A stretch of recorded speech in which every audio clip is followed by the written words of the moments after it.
Hi, my name is Mohammad Zishan Faisal. I welcome you all to my training course on overview of SAP Ariba.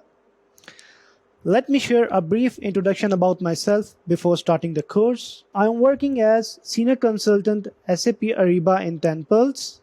I have more than 6.5 years of experience with SAP and its solutions.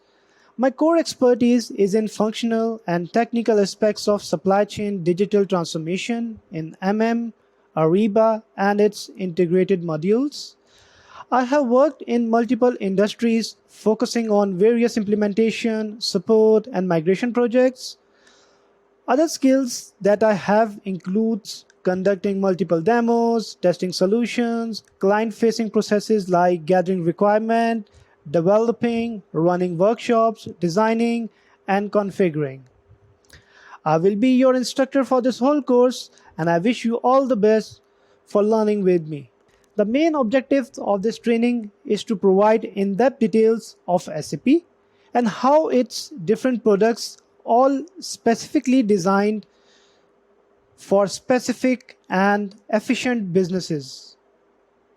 How it's taking over the whole market and how has it been able a turning point for commodities to grow and prosper. In the upcoming lectures, we will be more focused on SAP Ariba and its solution portfolio.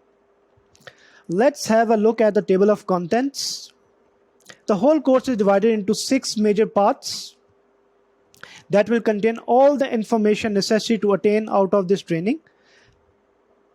The first part of this course is Introduction to SAP. We ought to learn about what SAP is, what are its products, comparison between different types of SAP deployments, on-premise versus cloud, the industry sectors that are revolving their businesses around SAP, and discussing a few facts about SAP customers.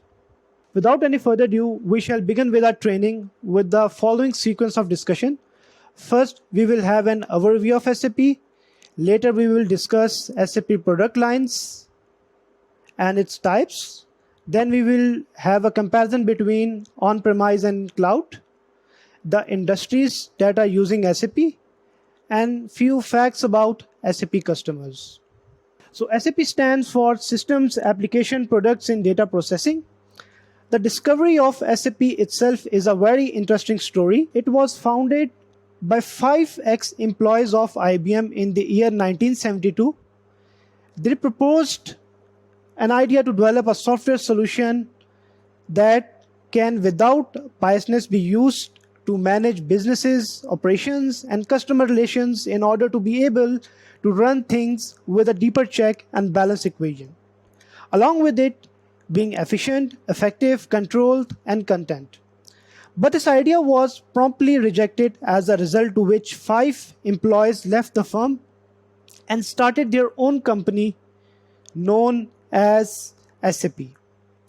SAP system consists of multiple integrated modules that covers almost every aspect of businesses, ranging from sourcing product, hiring employees, managing data, procurement, sales, to all other possible scenarios. With this, we come to our next discussion topic, that is SAP product lines.